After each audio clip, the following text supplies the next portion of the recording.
Here's why some of the most stylish and successful people basically wear the same thing every day. Today we're going to be talking about building your signature uniform. This is part of the frugal chic philosophy. What's that? Well, it's basically living luxuriously while spending intentionally. If that sounds like you likely do love fashion and building taste, but also while being financially savvy. Frugal chic blends philosophies from minimalism, but also the world of personal finance. Essentially what we want to do with our signature uniform is build something that feels like us, that we can rewear every single day.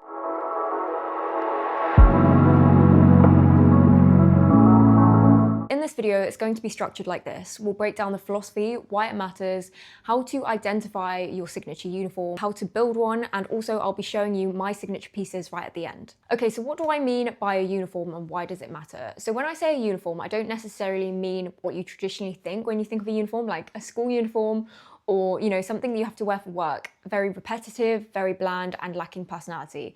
That is definitely not what I mean at all.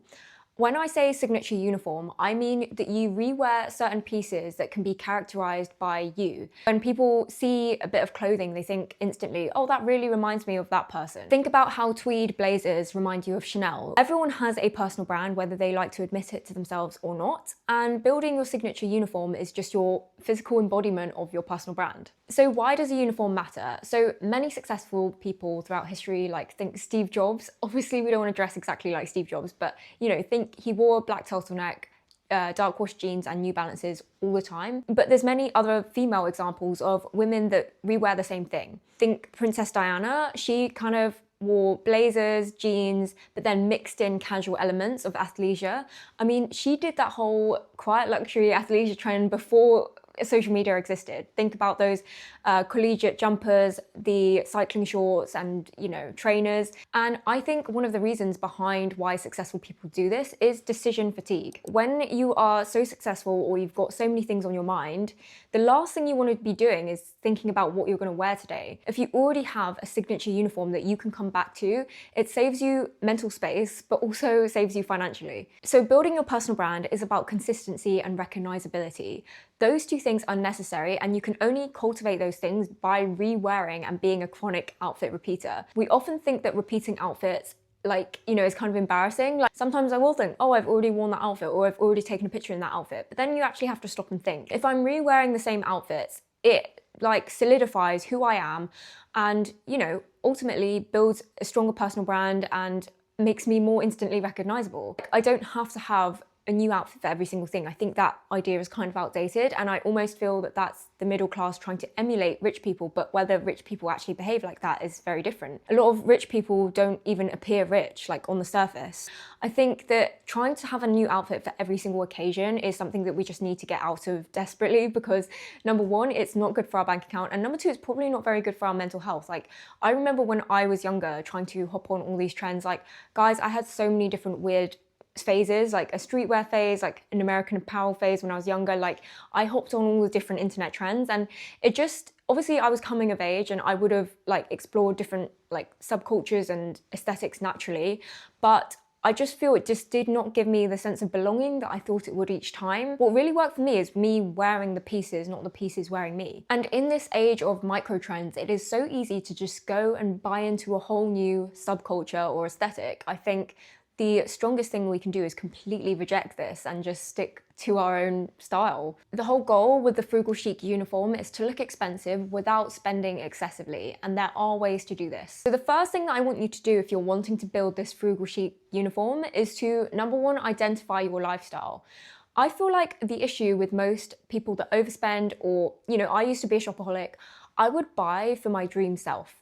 And this is the way that marketers play on our minds, essentially. They play on our emotions and our desires to be different, to be other than what we are now. Often I was building a wardrobe for my dream self. Without even being a gym girl, I would invest in loads of fancy gym wear from Lululemon or Alu Yoga, even though I, wouldn't really use them that much.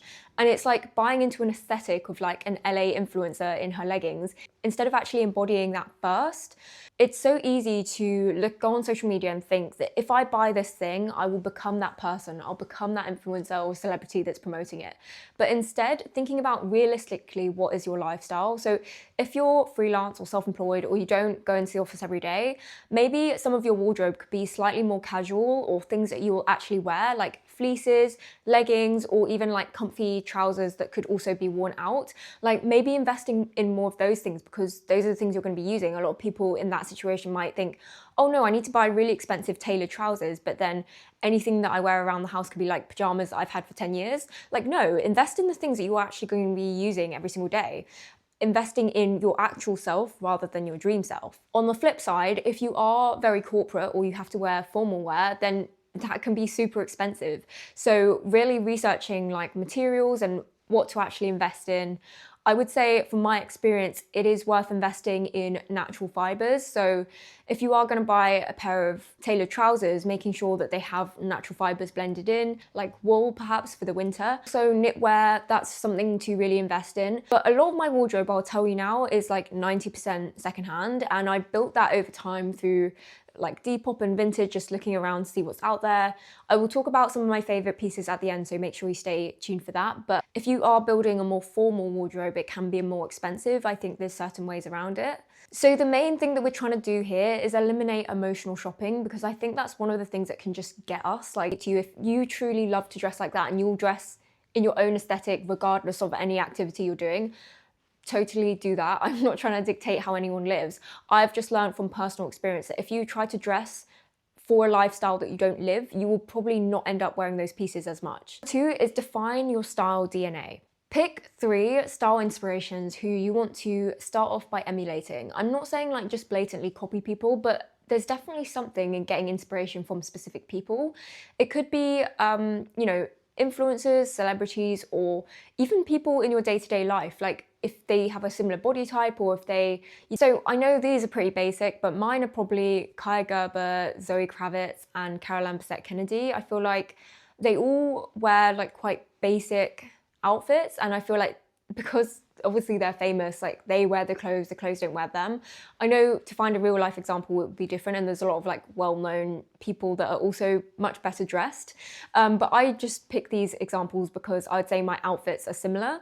The reason I say 3 is because if you pick one person, then yeah, if you copy their outfits, it could just be like you're copying that person. But if you're taking sources of inspiration from 3 different people, I feel like amalgamated into one, it will just create its own personal style. I then want you to pick 3 words that you think define who you want to be. Not necessarily your style now, because we're obviously building our signature uniforms, but these things could completely juxtapose each other. So if I wanted to be a bit boho, but also corporate, but also a bit like rock chic vibes, then, there are brands that do this. Like I used to work for the brand Bash, and I feel like their clothes really embody like a bit of boho, but a bit of corporate mixed. So you can definitely mix different aesthetics, and I think that's the beauty of it. So I would say the frugal chic aesthetic, if it has one, would probably be 90s minimalism, a bit of boho, like model off duty. But those are just like what comes to my head immediately. But pick 3 words that you think define your style. Something like boho, clean girl, and sporty can coexist. And I think those are the examples of the people, the best style, when they're able to mix so many different aesthetics.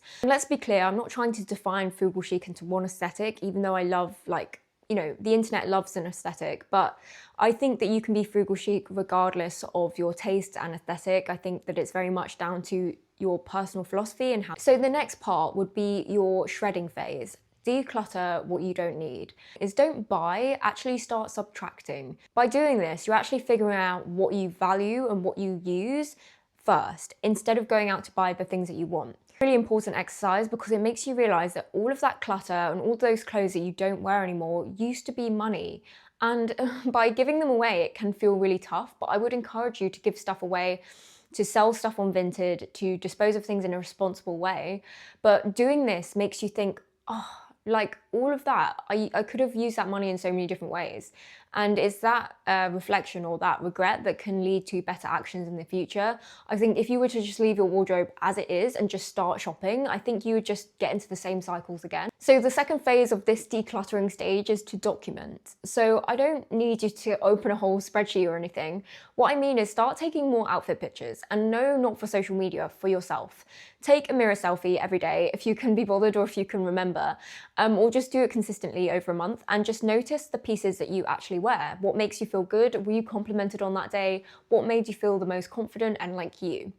And when you do this, when you document these things, you start to think, oh, I see a trend of like wearing straight leg jeans, or I see a trend of wearing like oversized tops. Like that feels like me. And by doing this, by documenting, it's just so much easier to identify what your personal style is. Yes, you can take all the inspirations you want from Pinterest, but you have to see it on yourself first. Step 5 is curate with intention. That being said, I think mood boards, visual boards are really, really helpful. So opening up a Canva and putting in your fashion inspirations, your 3 people that you mentioned, but also putting the words down that we broke down before, and also, any bits of inspiration that you find. Now, this does not have to be fashion. The whole point of Frugal Chic is that you have interests outside of consumption. So I would really encourage you to watch more foreign films or to read more books, because you're going to be putting films, books, your interests on this mood board. Why? Because I think taste and style transcends just fashion, and I think fashion is an incorporation of so many different things. I think the way you dress could be inspired by your favorite movie character, for example. So please, with your mood board, don't just make it outfits, make it lifestyle. Like, it should be aspirational. So in this phase, as you've shredded, but now you're kind of growing, I think it's really important to acknowledge that you're experimenting right now. I would never judge someone for over-consuming in this phase. Like, whether you get your stuff from charity shops or Vinted or wherever, even if you have to get a few fast fashion pieces, in this phase, you're building up a collection of things by experimenting so that in the future you can consume it less. I think, even though it may not seem very intentional to buy a lot at the start, I think that this is the only way to identify your personal style. So obviously, get all of your inspiration, but part of this phase will be consuming a little bit more to test out what you like. And I'd say the most responsible way to do this is by getting those things secondhand. So onto some pieces that I love from my wardrobe. Okay, so I'm gonna start with my favorite jackets I rewear constantly. I've first got this oversized blazer.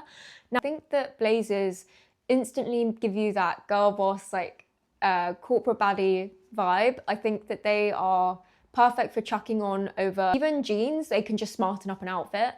I would say that if you do not like the way blazers look on you, I would say finding alternatives. So another piece that I really love is this Bash Gaspard cardigan. Now, this is a bit of a softer look and it's very classic, it's very Chanel tweedy vibes. Yeah, I really love both these outerwear pieces. And next up, we've got this Burberry trench coat, which I got on Depop. It was like £120. And although I am not sure if it's 100% legit, I'm pretty sure looking at it, it could be. I know that buying one completely new would be around £1,000, so I definitely saved a lot here. My 4th most worn jacket is this Barber jacket. A lot of you guys ask me what this is. It's the Clifton wax jacket in olive green. I got this in a UK 8. I don't think they sell this exact style anymore. I really love the Barber Farm Rio or the Barber Ganni collabs, but I just, I bought this ages ago, so I'm not gonna buy a new one. But I think Barber jackets are just a classic British essential, but also they kind of lean into that whole barn jacket trend, but they're a bit more classic than those ones. I mean, I'm not gonna say obvious things like classic tees, but definitely getting some good basics. I actually really like Brandy Melville for this. I get some t-shirts from them because they use a lot of natural fibers in their clothing, so I don't have to constantly look at the care label. For jeans, I tend to wear these Levi's high-rise ribcage jeans. I have some other jeans which are from DL 1961, but again, I got these from work because I used to work at a fashion showroom. I would say that you don't need to invest in such expensive brands. In fact, you can actually find a lot of these brands in outlet stores or online on sale.